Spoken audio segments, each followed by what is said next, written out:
Welcome to the latest Motley Fool scoreboard. I'm Anand Chokkavelu, and we've got longtime fools, Travis Hoium and Jose Najarro, giving a 1 to 10 rating to the computer chip software company that sounds like it was named by engineers who fancy themselves English majors. It's Synopsys, ticker symbol SNPS.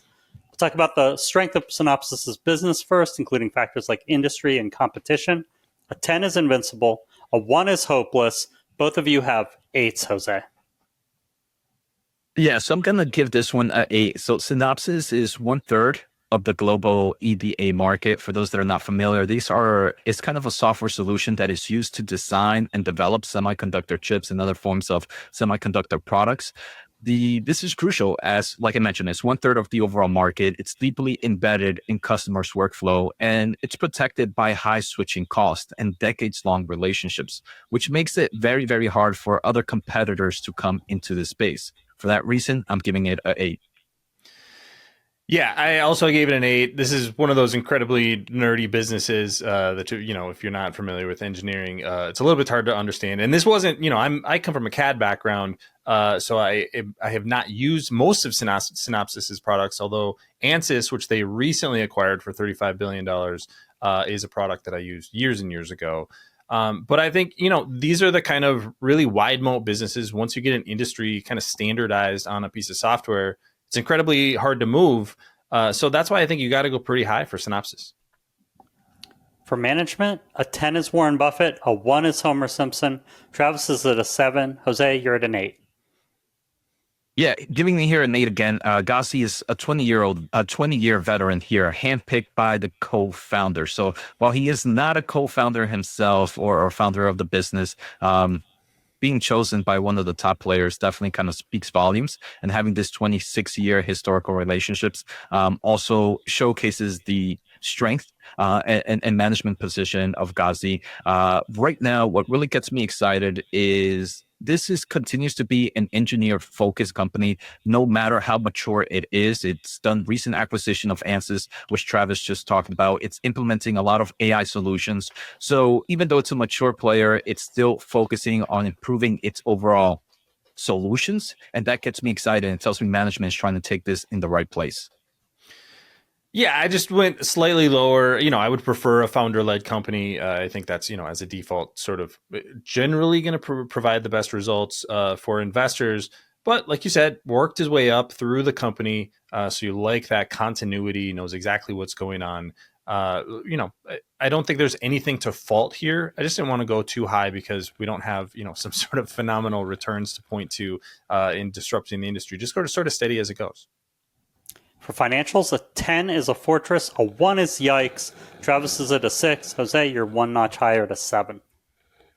Yeah, give it a 7. I mean, free cash flow of $1 billion in the trailing 12 months. It has a strong cash position. It does have a lot of high debt that I know kind of Travis is going to talk about in a bit. But my favorite thing is, as I talked about in the intro, it has very high switching costs from engineers. So the churn rate is extremely, extremely low. Kind of add that together and it equals a business that I don't mind having some debt, especially if it's using that debt to acquire companies to increase its overall solutions to customers. Yeah, adding $10 billion in debt, and now closing the Ansys acquisition, that ends up being it just adds risk to the company. So that's why I went a little bit lower with the 6. I don't think there's anything huge to be concerned about. I do like turning about 1/3 of revenue into net income. If you can find a company that is that profitable, tells you there's something to their business. But I just didn't want to go too high. And I may be taking valuation into this a little bit. Great transition, Travis. Let's talk valuation. How well will Synopsys' stock do over the next 5 years? How safe is it? 10's a sure thing. 1's a lottery ticket. These companies, I think we really have to look at valuation. If you look at a company like Adobe, the stock has fallen because of that valuation. That's why I went pretty low with the expectations, 0 to 5%, with 5 for a safety score. The stock is very expensive at 15 times revenue, 36 times earnings on a forward basis.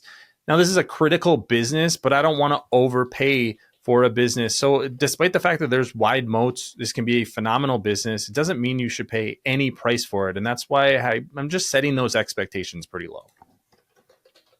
Yeah, I'm going to give this one for the 5-year return, somewhere around 5 to 10%. So around market returns. The main reason is I wish I would have gone a little bit higher, but kind of what Travis mentioned, it is trading rich compared to its average on both forward price to sell and forward PE. This one usually tends to trade rich compared to the overall market due to the higher margins from the software solutions. But right now, it's trading a little richer than that.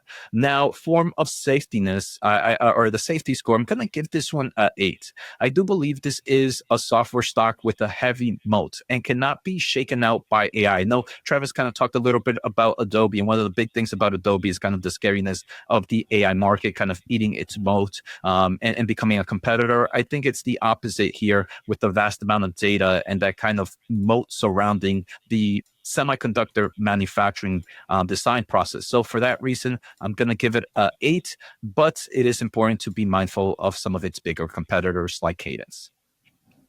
Time for everyone's favorite top it. Travis, is there a company in Synopsys' space that you like better? Generally in this sort of engineering software space, if I have to choose one, I guess I'm going to go with Autodesk. A lot of different industries they serve. It is also another standardized solution, a little bit cheaper, 10 times sales. It's still pretty expensive for any company. But, if I've got to pick one that's going to be able to top, I think that's probably the pick.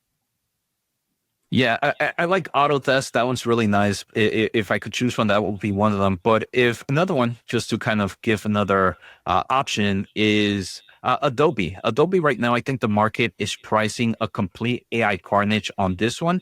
And for that reason, I do believe it has the opportunity and the optionality to be a strong winner in the next 5 years. So I'm going to put Adobe for that turnaround story in the AI story. Thank you both, Jose, and to Travis. They've given Synopsys an overall score of 6.5 out of 10. Not bad scores otherwise, but the returns expectations are low, which drag down the score a bit. Look out for a new scoreboard every market day at 7 p.m. Eastern. Next up is Oracle. Till then, Fool on.